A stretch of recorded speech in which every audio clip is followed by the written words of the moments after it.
Without saying a word after the divorce, she left, and soon afterward rode off in a billionaire's limousine.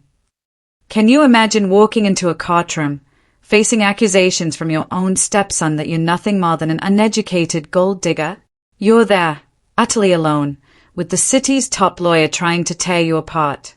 Then, as you stand there, just a housewife in a cheap dress, that lawyer turns pale, drops his briefcase, and actually bows to you. It's really you, he whispered, utterly frozen. My stepson had no idea who I truly was. My name is Eleonora. I'm 67 years old. And that day, I learned what it feels like to be called just a housewife in a courtroom full of strangers. The morning started like any other since Richard's death 6 months ago. I made my coffee in the same ceramic mug he bought me for our 15th anniversary, sat at the kitchen table where we'd shared 20 years of breakfasts, and tried to pretend the silence didn't suffocate me. This house, the one we built a life in, felt too big now, too quiet, filled with memories that both comforted and tormented me. Then the doorbell rang. The young man in the cheap suit handed me an envelope with the kind of formal politeness that immediately put me on edge. Mrs. Stone, legal documents. You'll need to sign here. My hands trembled as I read the papers.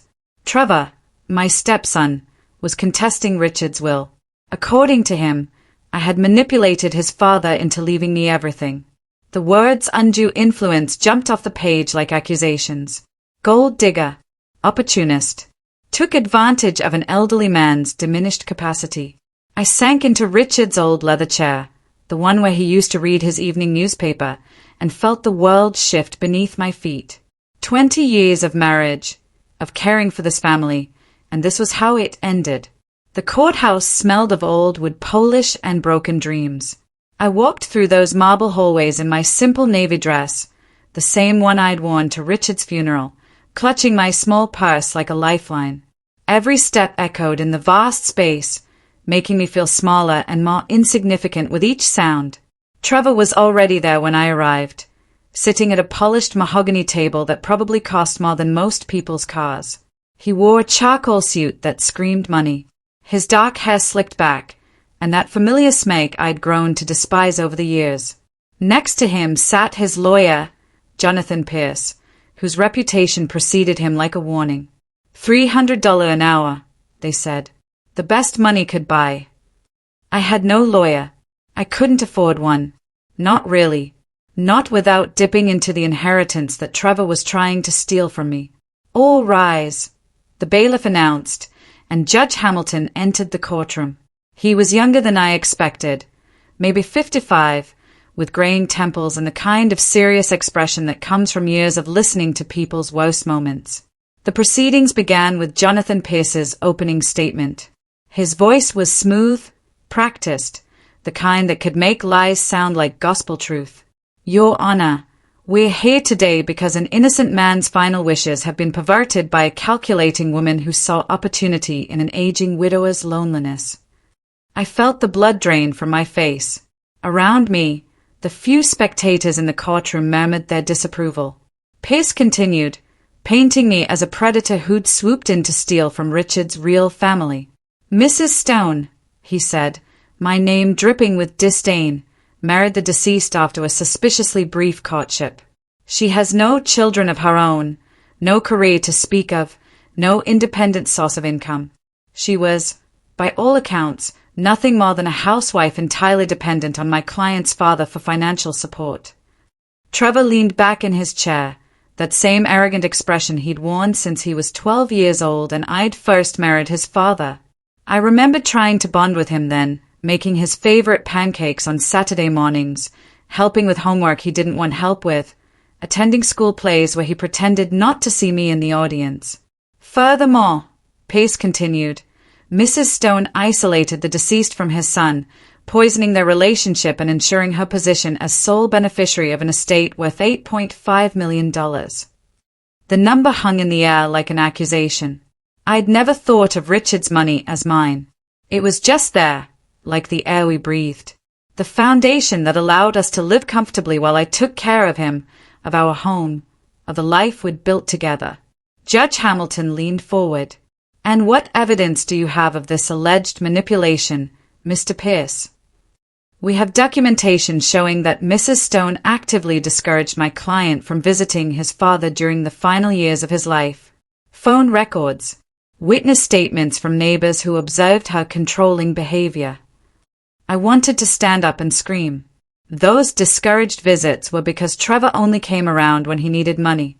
Those phone records showed me trying to reach Trevor when his father was dying, begging him to come home one last time. But how do you prove love?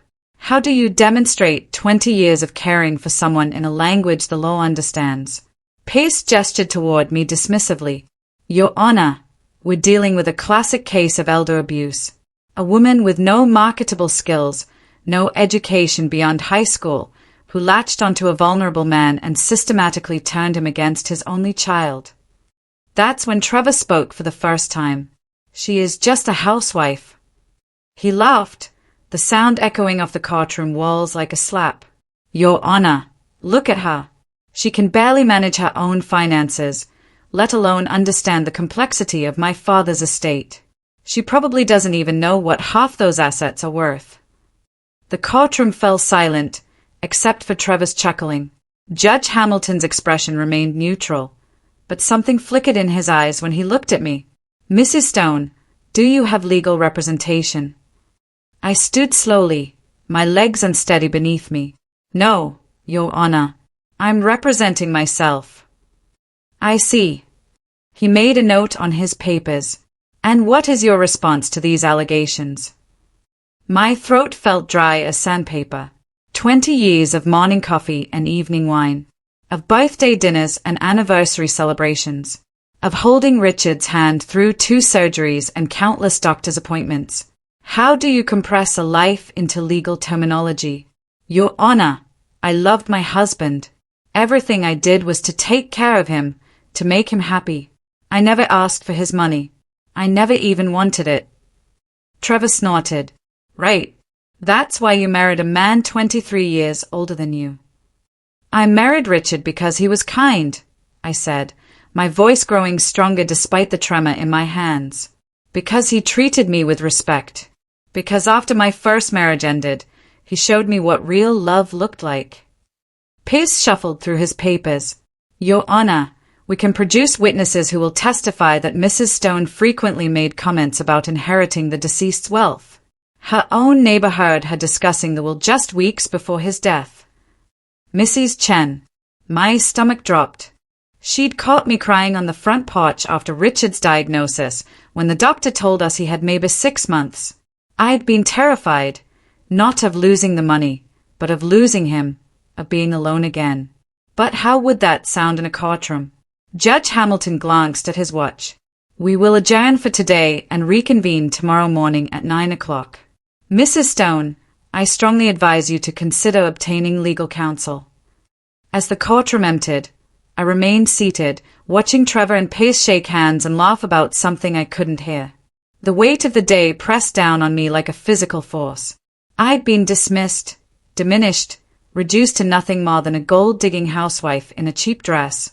But as I finally stood to leave, something inside me began to stay. Something that had been sleeping for 20 years, buried beneath casseroles and PTA meetings and anniversary parties. Something that remembered who I used to be before I became Richard's wife. Trevor thought he knew me. Pierce thought he could destroy me with a few well-placed accusations. They had no idea who they were really dealing with. That evening, I sat in Richard's study, surrounded by the ghosts of our life together. The walls were lined with law books, his collection from his days as a corporate attorney, and photographs from our travels. Venice, Paris, the cabin in Vermont where we spent our last anniversary. Everything felt fragile now, as if Trevor's accusations had the power to erase 20 years of happiness. I poured myself a glass of the mellow Richard had been saving for a special occasion that never came, and tried to make sense of what had happened in that courtroom. The way Trevor had looked at me like I was something dainty he'd stepped in. The way Pierce had dismissed me as if I were nothing.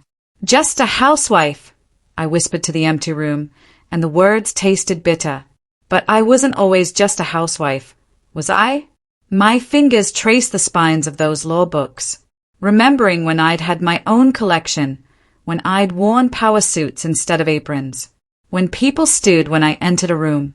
That life felt like a dream now, buried so deeply, I sometimes wondered if I'd imagined it at all. The phone rang, startling me from my thoughts. The caller ID showed a number I didn't recognize, but I answered anyway. Mrs. Stone, this is Jennifer Walsh from Channel 7 News. I understand you're involved in a high-profile inheritance dispute. Would you be willing to comment on the allegations that you manipulated your late husband? I hung up without a word, but the phone rang again immediately, then again. By the fourth call, I disconnected it entirely. Somehow, word had gotten out.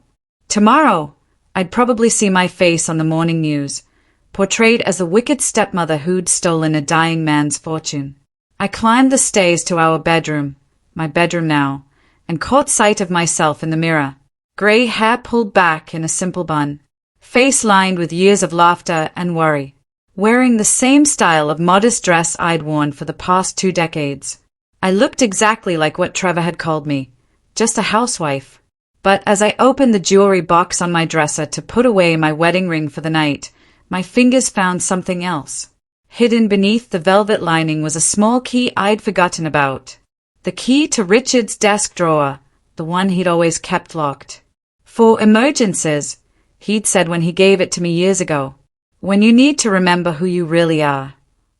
I'd never understood what he meant. Until now. Back in the study, my hands trembling with something between fear and anticipation, I slid the key into the lock. The drawer opened with a soft click, revealing a manila folder marked Marcia, personal. Inside were documents I hadn't seen in 20 years. My law degree from Harvard, summa cum laude, newspaper clippings from my early career, a photograph of me being sworn in as the youngest Superior Court judge in the state's history, letters of recommendation from legal giants whose names still carried weight in courtrooms across the country, and at the bottom of the pile, a handwritten note from Richard. My dearest Marcia, I know you sacrificed everything to build a life with me, but your talents were never wasted. They were just sleeping, waiting for the day you'd need them again. You are the strongest, most brilliant woman I've ever known. Don't let anyone, not even our son, convince you otherwise. All my love, Richard. The tears came then, hot and overwhelming. Richard had known. He'd always known who I really was, what I'd given up for love, and he'd protected that secret, kept it safe until I was ready to reclaim it. I'd been Judge Margaret Stone for 15 years before I became Mrs. Richard Stone.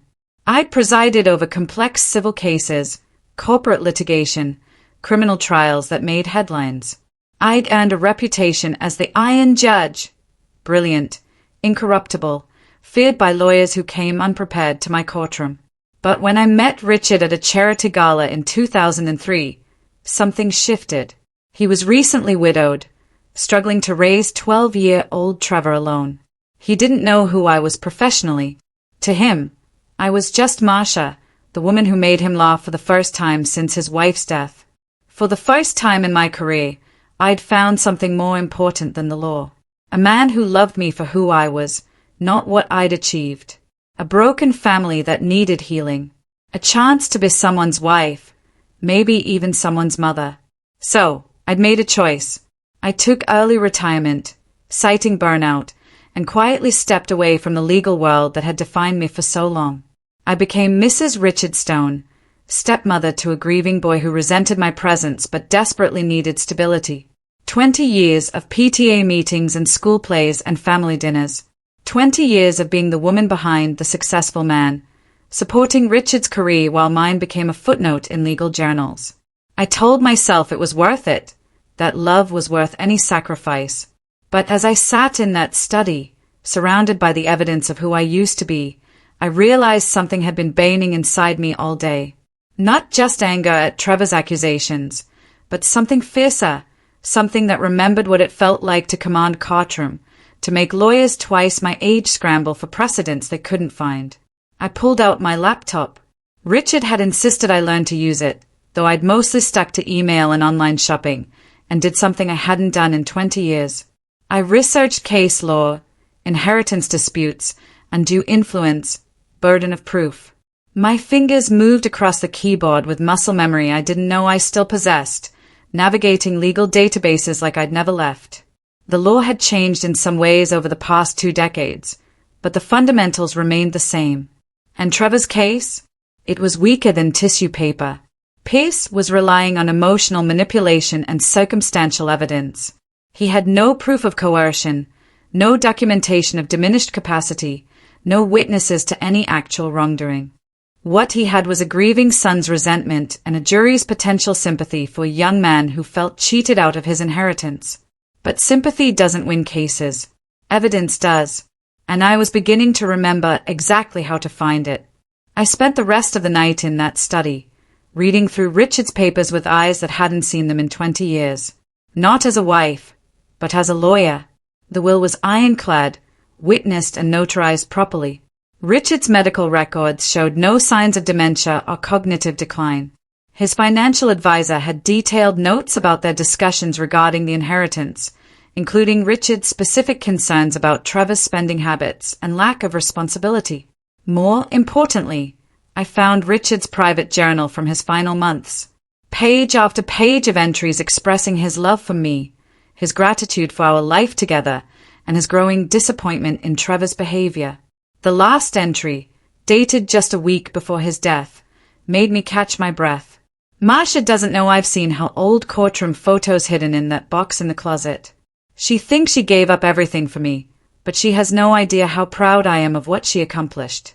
If anything happens to me, I know Trevor will try to hurt her. He's never forgiven her for taking his mother's place in my heart. But my Marcia is stronger than she knows. She's forgotten what she's capable of, but I haven't. She's going to surprise everyone. I closed the journal and looked around the study with new eyes. This wasn't just Richard's space. It had been mine, too, long before I'd ever met him. And tomorrow, when I walked back into that courtroom, I wouldn't be walking in as just a housewife. I would be walking in as Judge Margaret Stone. Trevor thought he could intimidate me with his expensive lawyer and his accusations. He thought I was nothing more than the woman who'd cooked his dinner and washed his clothes for 20 years. He was about to learn how wrong he'd been about everything. The second day in court arrived with a crispness that matched my newfound resolve. I dressed carefully that morning, choosing the same navy dress from the day before, but this time I carried myself differently. My spine was straighter, my steps more measured. I was still playing the role of the grieving housewife, but underneath, something had awakened. Trevor and Pierce were already at their table when I arrived, deep in conversation over stacks of papers. Pierce looked confident, almost bored, like a man who'd already won. Trevor wore that same smirk, occasionally glancing my way as if I were an amusing sideshow. Judge Hamilton entered promptly at 9 o'clock, and I noticed something I'd missed yesterday. The way he carried himself, the careful precision of his movements. He reminded me of the young attorneys who used to appear in my courtroom, the ones who'd studied every case precedent and still trembled when they stood to speak. "Mr. Pierce," Judge Hamilton said, "you may call your first witness." "Thank you, Your Honor. I'd like to call Mrs. Elizabeth Chen to the stand." My stomach clenched as my neighbor took the oath. Mrs. Chen had lived next door for 8 years, always polite, but distant. I'd helped her with groceries after her hip surgery, brought her soup when she had the flu. But as she settled into the witness chair, she wouldn't meet my eyes. Pierce approached her with the practiced ease of a predator who'd cornered his prey. "Mrs. Chen, how well did you know the deceased, Richard Stone?" "Pretty well. He was a good neighbor, a very kind man." "And his relationship with his son, Trevor?" Mrs. Chen shifted uncomfortably. "Well, I didn't see Trevor visit very often in the last few years." "Did Mrs. Stone ever discuss this with you?" "Sometimes." Her voice was barely above a whisper. She seemed frustrated by it. Pierce nodded encouragingly. "Can you tell the court about a specific conversation you had with Mrs. Stone regarding the inheritance?"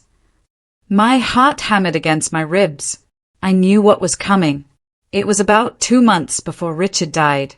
I found her crying on her front porch. She was upset about his diagnosis, the cancer, you know. And she said. Mrs. Chen paused, glancing at me with what looked like guilt.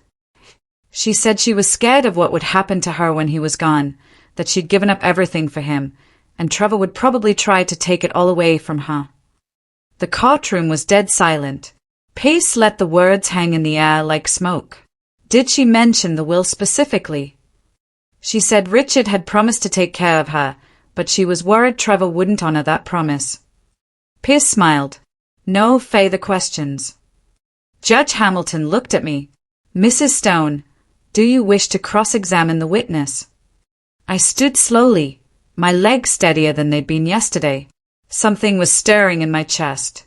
Not panic, but calculation. Yes, Your Honor. I approached Mrs. Chen, noting how she flinched slightly. Poor woman. She had no idea she was about to become my first piece of evidence that things weren't what they seemed. Mrs. Chen, you testified that I was crying on my porch when we had this conversation. Can you tell the court why I was crying? She blinked, clearly not expecting this question. Because Richard was dying. Specifically, what had I just learned that day? Pace started to object, but Judge Hamilton waved him off. I'll allow it. Mrs. Chen looked confused. The doctor had told you both that morning that the treatments weren't working, that he had maybe 6 weeks left. 6 weeks. I repeated, letting the word settle. Mrs. Chen, in your opinion, was I crying because my husband was dying, or because I was worried about money? Because he was dying, she said immediately, then looked stricken as she realized what she'd admitted. And when I mentioned being scared of what would happen when he was gone, did I say I was scared of being poor, or did I say I was scared of being alone? Mrs. Chen's voice was barely audible. You said you were scared of being alone, that you didn't know how to live without him. I nodded. Thank you, Mrs. Chen. No further questions. As she left the witness stand, I caught Judge Hamilton watching me with renewed interest. There had been something in my questioning, a precision, a control that didn't match the image of a helpless housewife. Pace called 2 more witnesses, Richard's banker, who testified about the large sums of money Richard had moved around in his final months, and a former colleague who claimed Richard had seemed confused during their last conversation. But with each witness, I grew more confident. The banker admitted under my cross-examination that Richard had been reorganizing his finances to make them easier for me to manage after his death, a thoughtful gesture, not evidence of manipulation. The colleague conceded that Richard's confusion was actually frustration with his former law firm's handling of a client's case. By lunch break, I could see doubt creeping into Pace's expression. Trevor, however, remained smugly confident.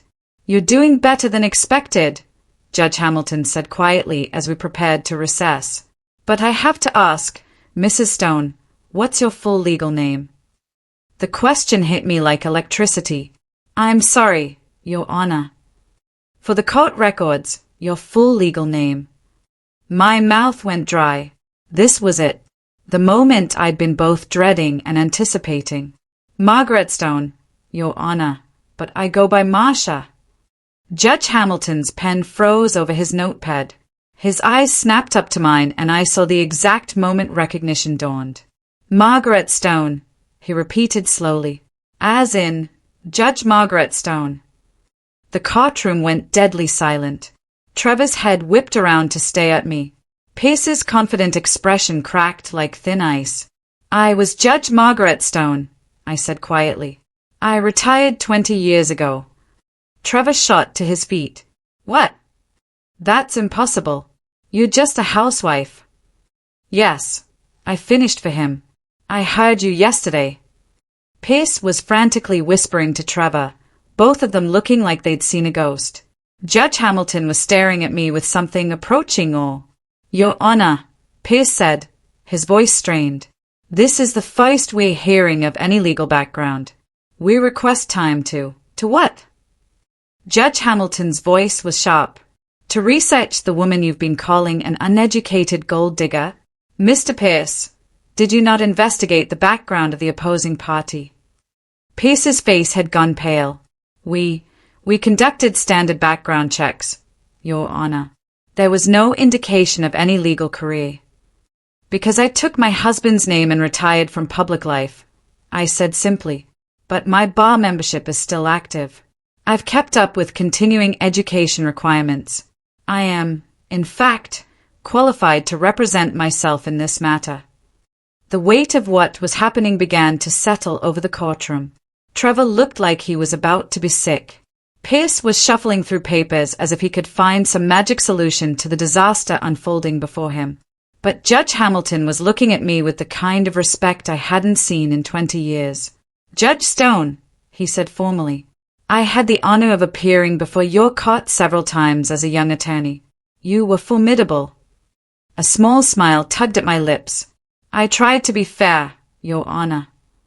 You were both fair and brilliant. He turned to Pierce. Mr. Pierce, I suggest you use the lunch recess to reconsider your strategy. Court will reconvene at 2 o'clock. As the courtroom emptied, I remained seated, feeling the transformation that was taking place inside me. The mask I'd worn for 20 years was beginning to slip, and underneath, Judge Margaret Stone was waking up. Trevor approached my table, his face twisted with rage and confusion. This is impossible. You can't be a judge.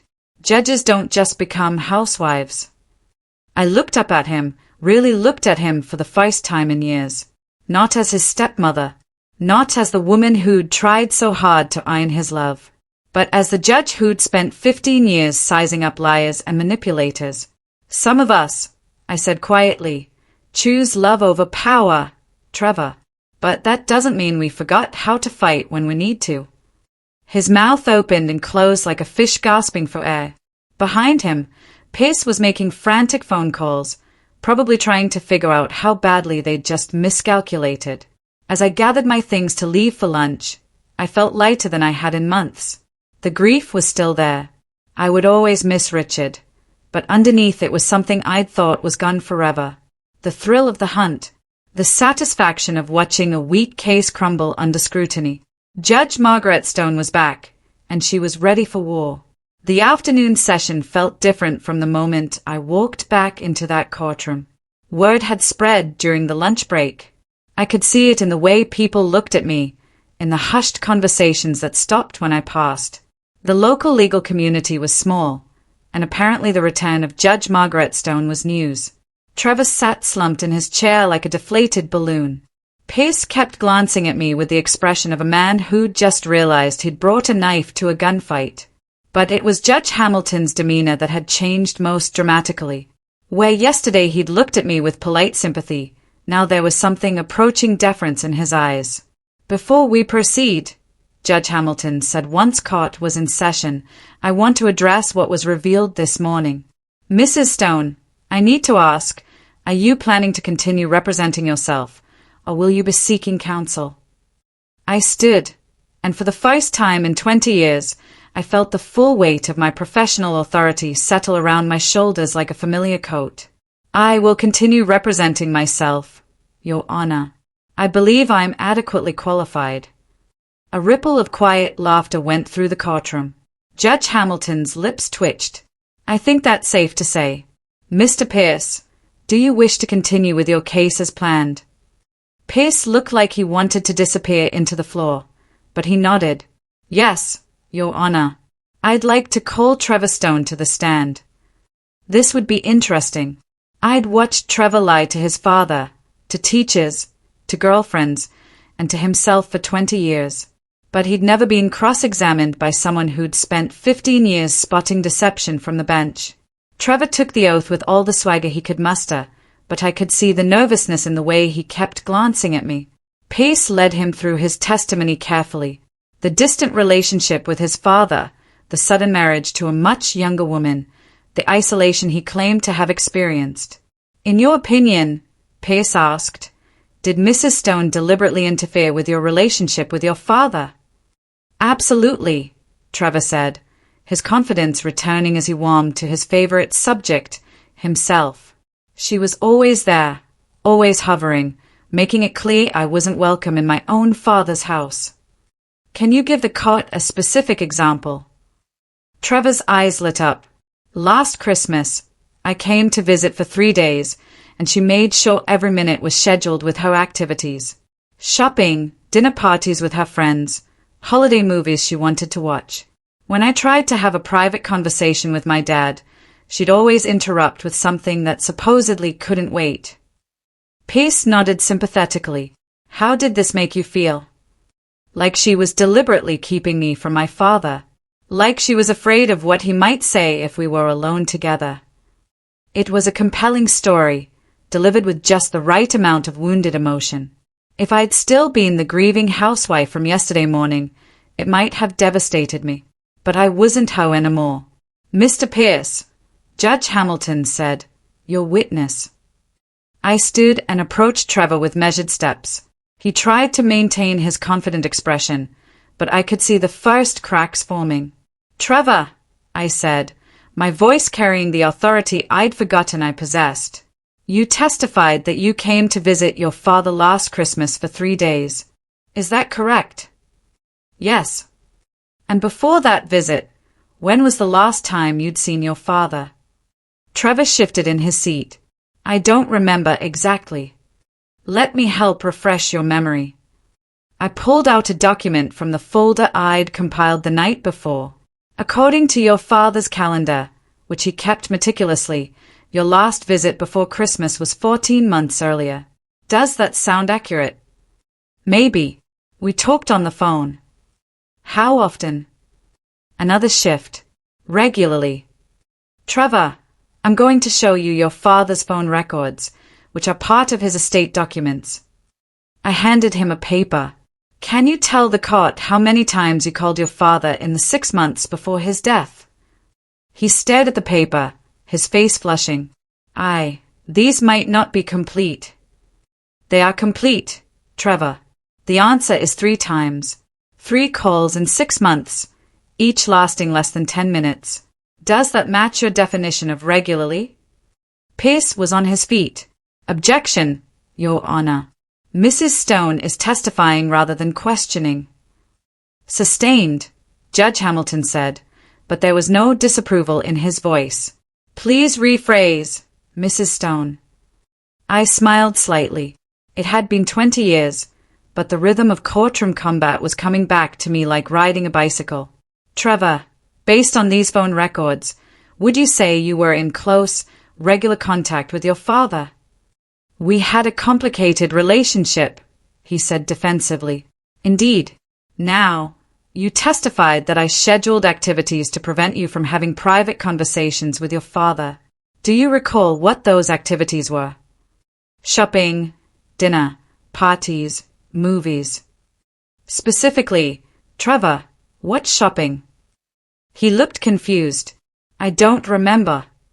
The shopping was for your father's medications, which required a special trip to a pharmacy 30 miles away because they were the only ones who could compound his pain medication properly. The dinner parties were actually one dinner party, a surprise celebration for your father's 70th birthday, which you'd forgotten about until I reminded you. And the movies were films from the 1940s that your father loved but could barely hear without the volume turned up extremely loud. Were you aware that your father had severe hearing loss in his final months? Trevor's mouth opened and closed. No. So, when you interpreted my presence during your conversations as interference, is it possible I was actually helping your father hear what you were saying? The courtroom was completely silent now. I could see the jurors, yes, we'd somehow ended up with a jury trial, Pace's mistake, leaning forward with interest. And Trevor, I continued, my voice softening just slightly. You mentioned being made to feel unwelcome in your father's house when you arrived for that Christmas visit. Where did you sleep? In my old room. The room I'd spent 3 weeks preparing for your visit. The one where I'd hung your high school baseball trophies and put out fresh flowers and your favorite snacks. His face was bright red. Now I don't remember. Let me ask you directly, Trevor. In all the years I was married to your father, did I ever, even once, ask you not to visit? Did I ever tell you that you weren't welcome? No. Did I ever refuse to cook your favorite meals when you came home? No. Did I ever fail to include you in family photographs, holiday celebrations, or important events? No. His voice was barely audible. Trevor, is it possible that your feelings about our relationship had more to do with your grief over your mother's death than with anything I actually did or didn't do? Pierce shot to his feet again. Objection. Mrs. Stone is not qualified to make psychological evaluations. I turned to Judge Hamilton with the ghost of a smile. Withdrawn, Your Honor. I'll rephrase.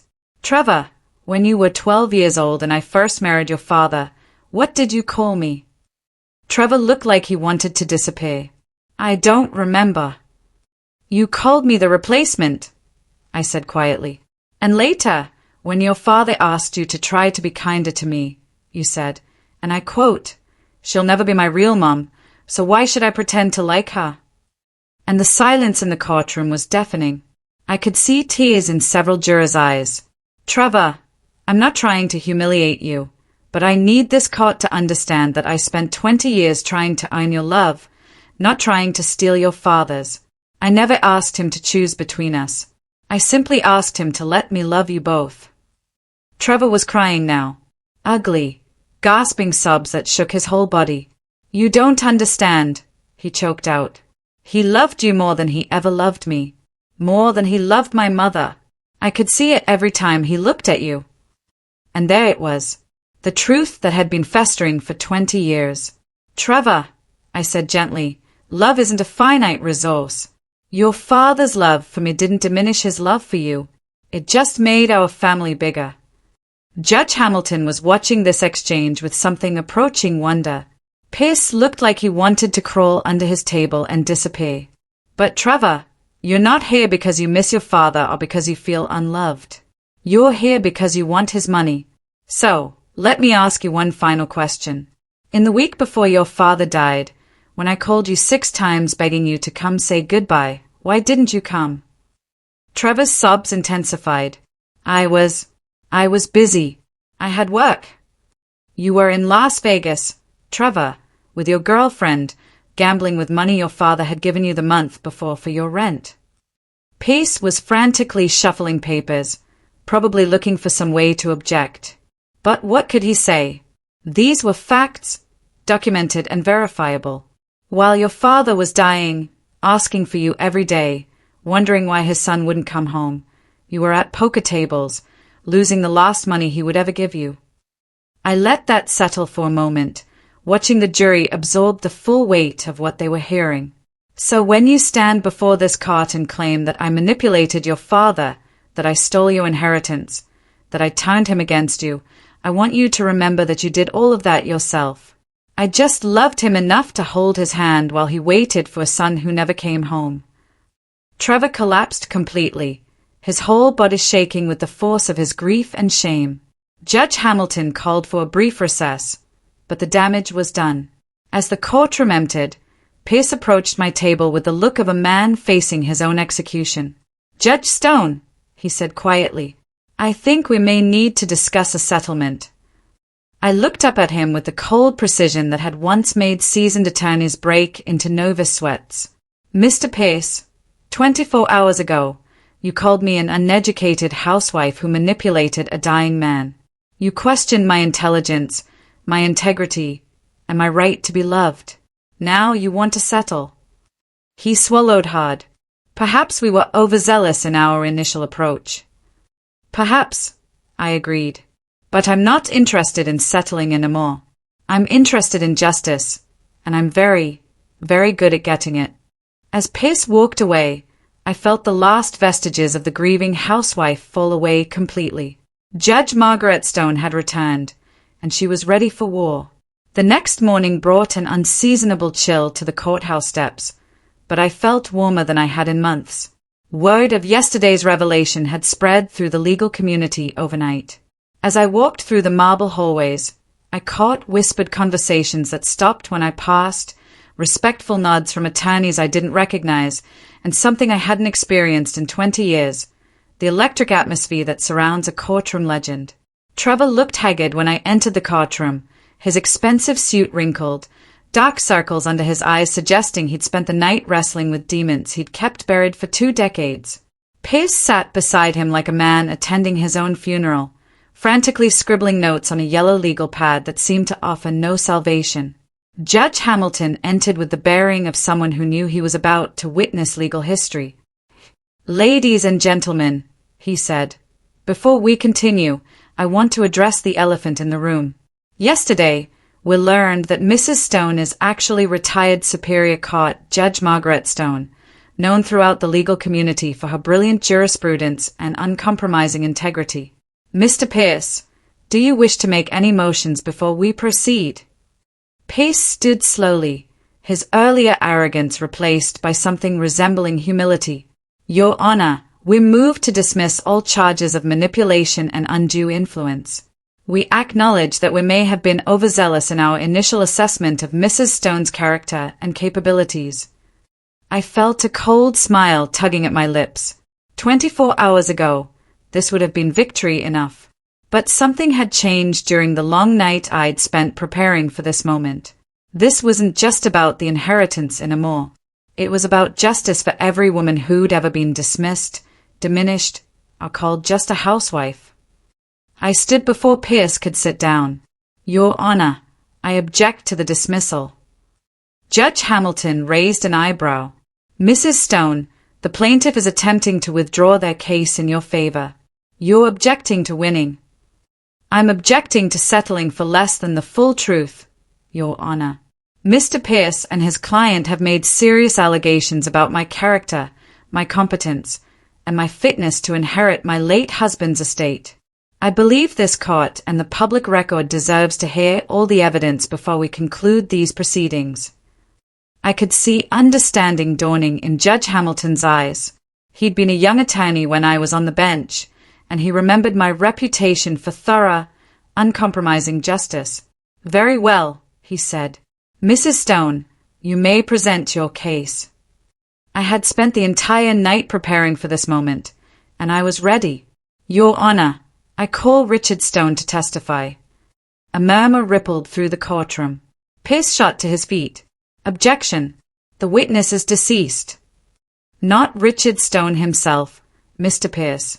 Richard Stone's voice, preserved in video testimony he recorded 3 months before his death, specifically in case his will was ever contested. The silence that followed was deafening. Trevor's face went white as I approached the bailiff with a tablet containing the video file I'd found hidden in Richard's computer files the night before.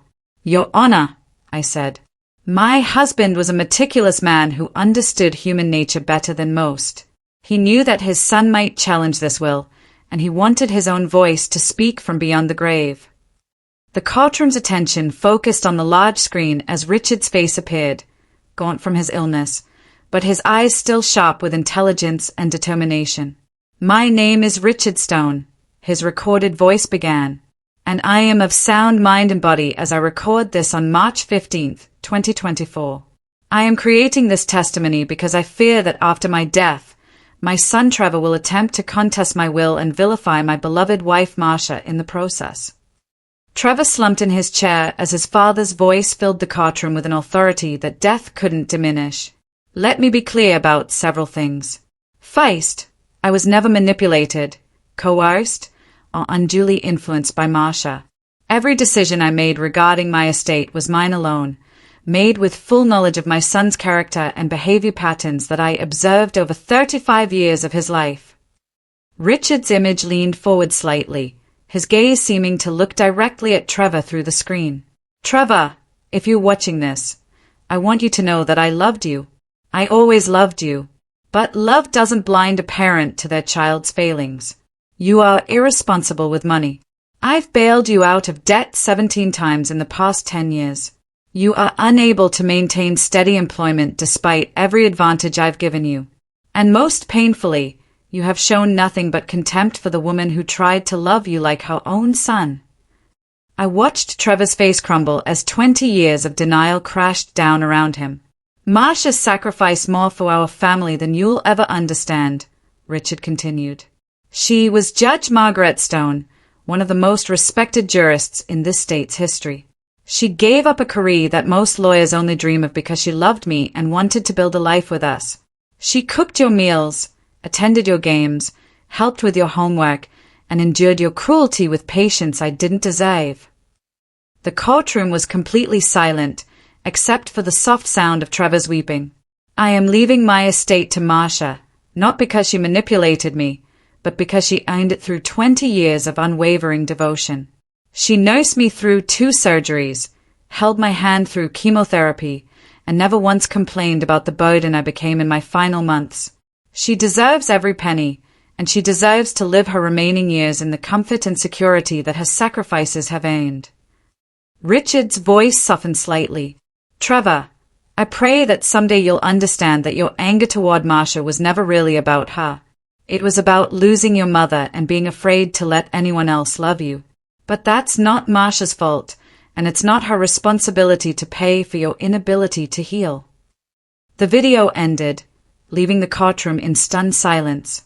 I could see jurors wiping their eyes, court reporters looking shaken, even the bailiff standing a little straighter out of respect for what they'd just witnessed. Judge Hamilton cleared his throat. Mr. Pierce, do you wish to cross-examine this testimony? Pierce looked like he'd aged 10 years in the span of 20 minutes. No, Your Honor. No questions. Mrs. Stone, do you have additional evidence to present? I moved to my table and lifted a thick folder I'd compiled during my sleepless night. Yes, Your Honor. I have documentation showing that Trevor Stone has borrowed approximately $137,000 from his father over the past 15 years, none of which has been repaid. I have records showing that he was asked to leave 3 different jobs for excessive absences and unprofessional conduct. And I have witnesses who can testify to his pattern of appearing at his father's home only when he needed money.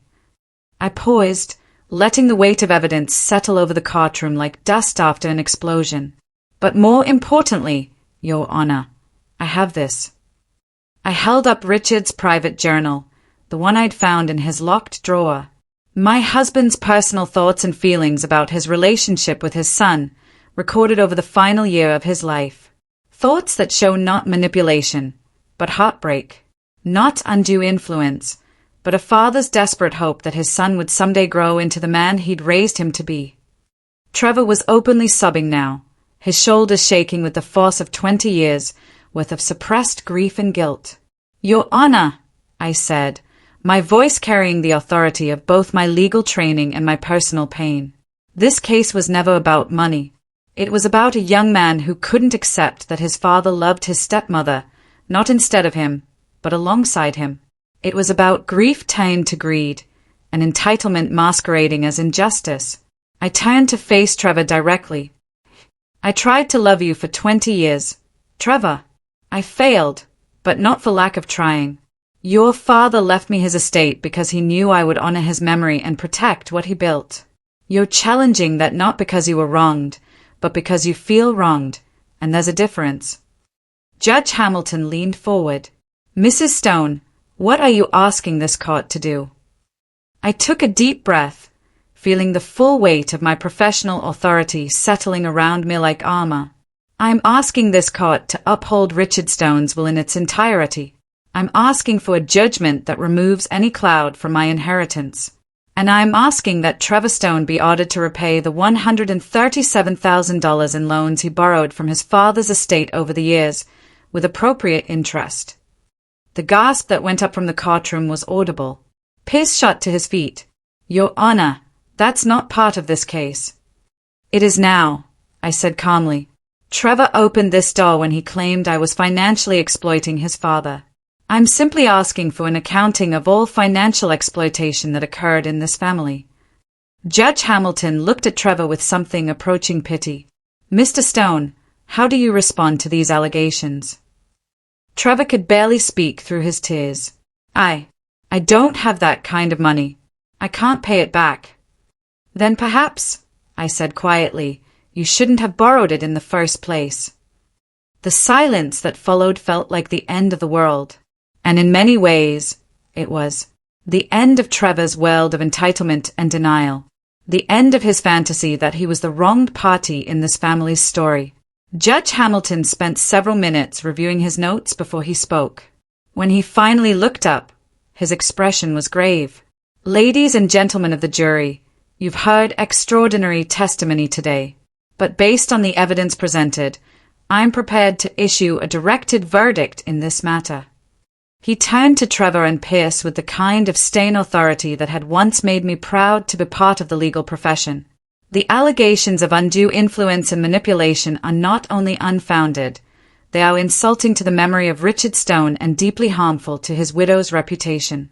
Mrs. Stone has proven beyond any shadow of a doubt that she is not only competent to inherit her husband's estate, but deserving of it through 2 decades of devotion and sacrifice. His gaze shifted to me and I saw respect there, the kind of respect one legal professional shows another.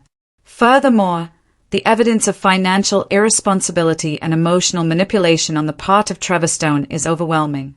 I find in favor of Mrs. Stone on all counts, and I order Trevor Stone to repay the $137,000 in loans plus interest calculated at the current federal rate.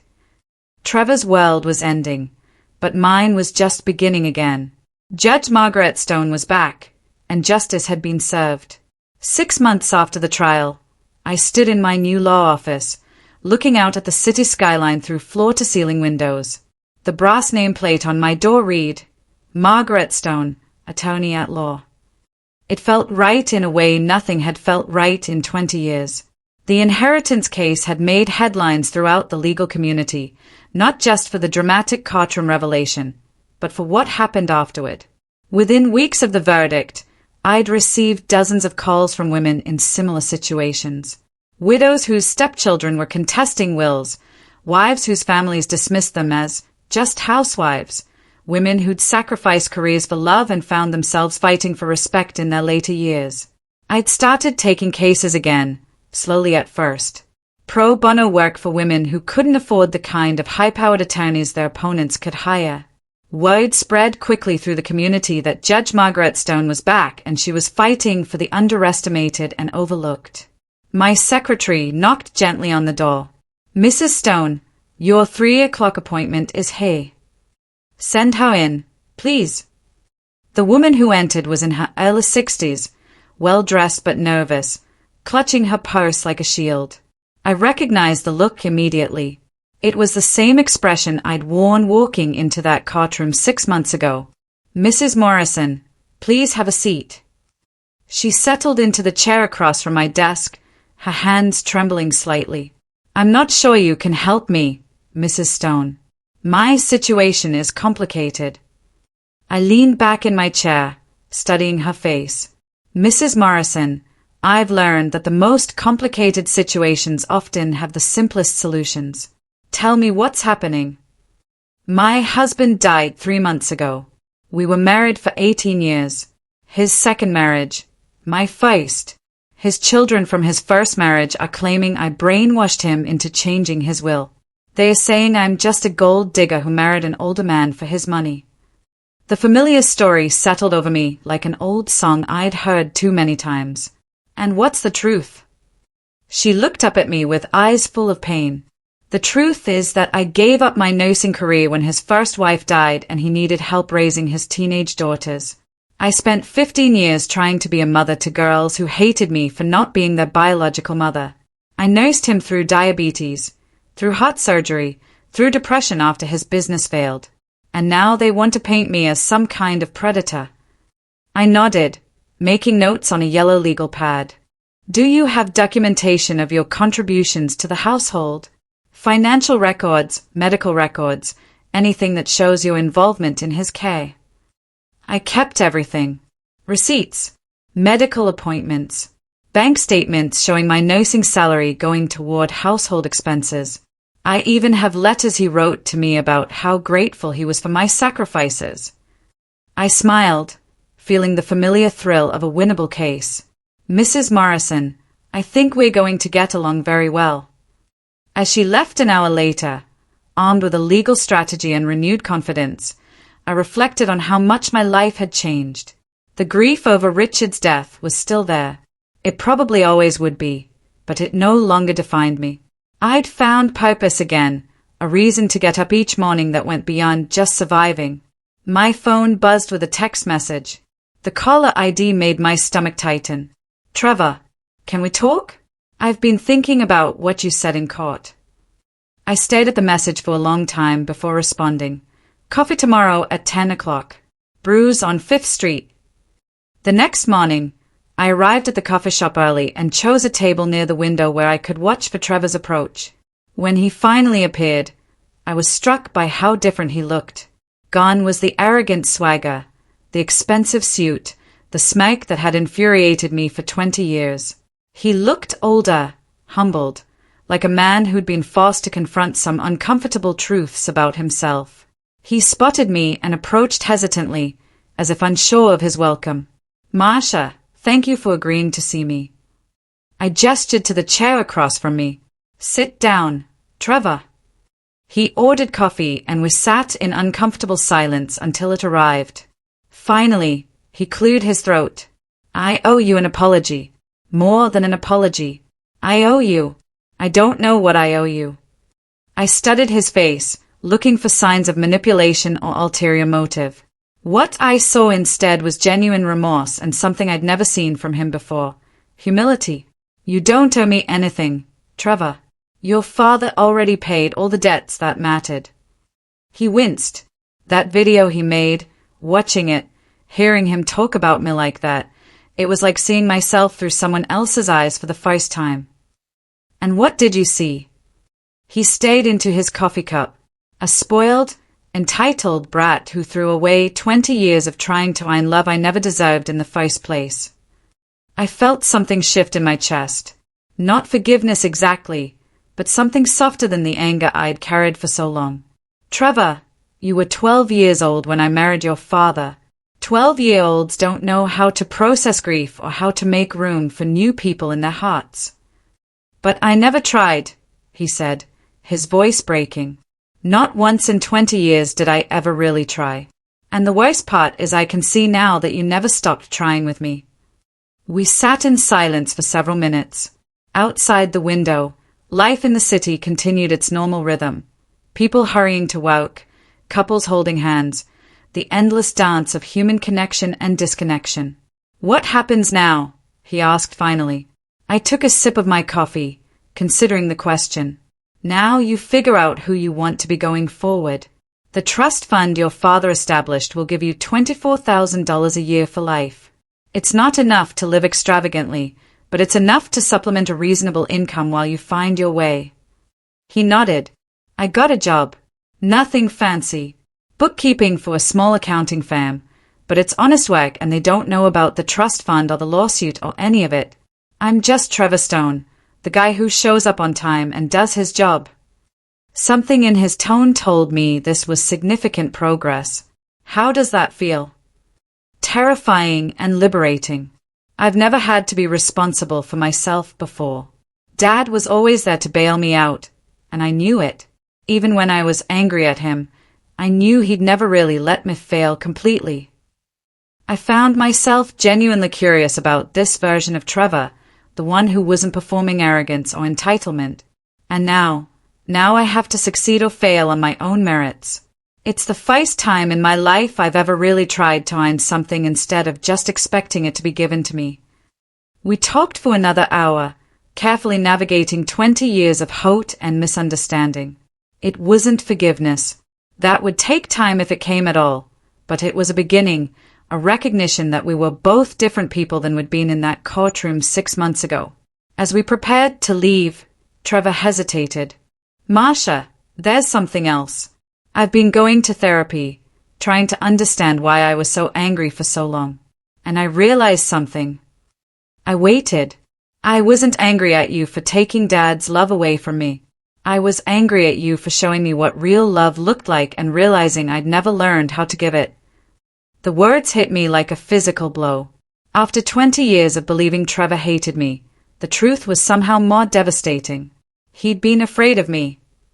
Trevor, I watched you take care of him when he was sick. I watched you put his needs first, always. I watched you sacrifice things you wanted for things we needed. and I knew I wasn't capable of that kind of selflessness. It made me feel small and selfish. And instead of trying to grow into someone better, I just resented you for being everything I wasn't. I felt tears pricking at my eyes. You were a child, Trevor. You weren't supposed to know how to love like that yet. But I'm not a child anymore. And if there's any chance at all, that we could figure out how to be a family, even this late, even after everything I've done, I'd like to try. I looked at this man who'd been my stepson for 20 years, but had never really been my family. And I saw something I'd never seen before. Genuine vulnerability. Genuine desire to change. It would take time, I said carefully. There's a lot of hurt to work through. I have time. And if you're willing, I'd like to start with getting to know the woman who was important enough for my father to change his entire will to protect. I stood to leave, slinging my purse over my shoulder. At the door, I turned back. Trevor, your father loved you. He never stopped loving you. Not even when he was disappointed in you. I hope you know that. His eyes filled with tears. I'm starting to. 6 months later, I stood in the same courtroom where everything had changed. This time representing a 72-year-old woman whose stepchildren were trying to have her declared incompetent. The opposing counsel was young, cocky, clearly believing this would be an easy victory against an elderly widow. They had no idea who they were dealing with.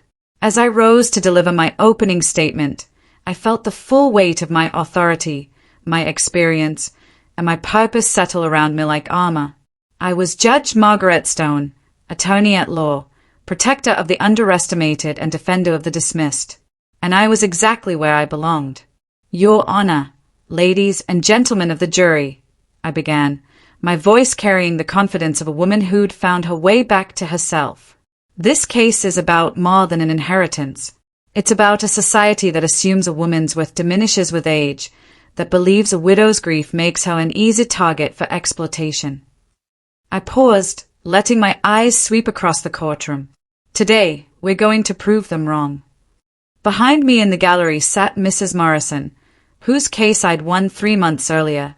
Next to her was Mrs. Chen, the neighbor who testified against me but had later become one of my strongest advocates.